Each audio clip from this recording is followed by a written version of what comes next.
Hi everyone, it's Lucy from Canary Jam Media, and today I'm just doing a quick video just about, basically I want to share some social media news with you as it's Tip Tuesday.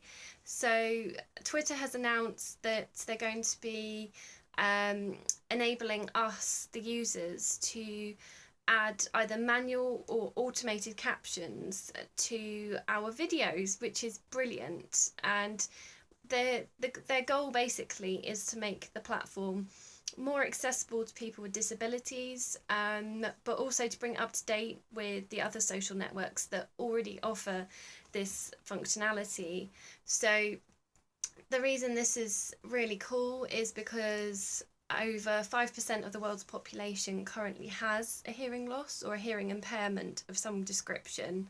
So enabling us to upload captions is fantastic because it just means that we can reach more people beyond our usual sort of networks who might not otherwise be able to consume our content. So that's fantastic.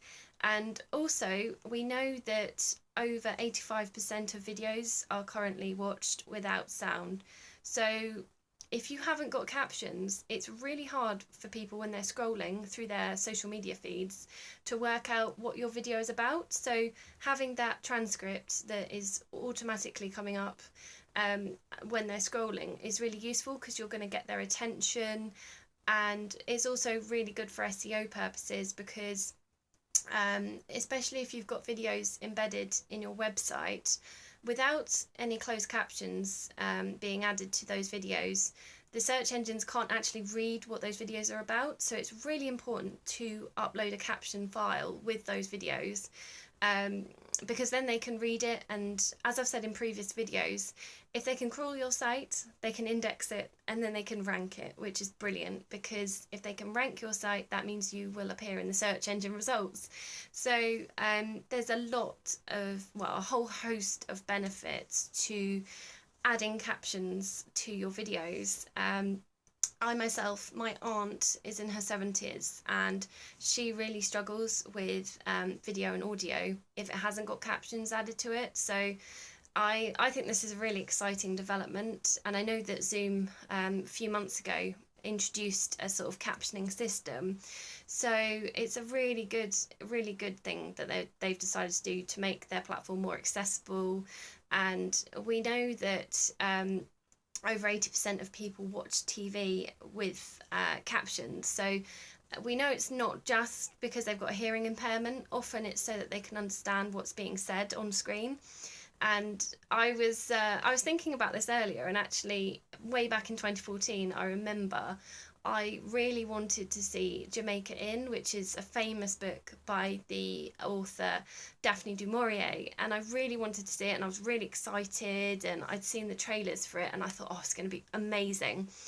And although the cinematography was brilliant and it was very atmospheric and quite creepy, it let everyone down because it didn't have the audio quality was so poor, and everyone complained because basically the actors' voices were completely incomprehensible. They were mumbling, and the BBC did try to correct this, but unfortunately by that point the damage was done. So this is a kind of cautionary tale for those of you who are new to video or who would like to know more about it. I would just say, if you're going to do it, have captions, because it just makes it that much more easy to understand. And it's good to know in a way that sometimes even the big corporations like the BBC can get it wrong. So even if it doesn't quite work for you, like the first attempts at video, it's always good to have that audio transcription, so that even if the visual's slightly off or whatever, at least people can understand what your video is about, so they're more likely to tune in again. So yeah, so that's just a quick tip from us today. As always, like us on social media at Canary Jam Media, and if you have any questions or need any help, then you know where to find us. Thanks guys, bye.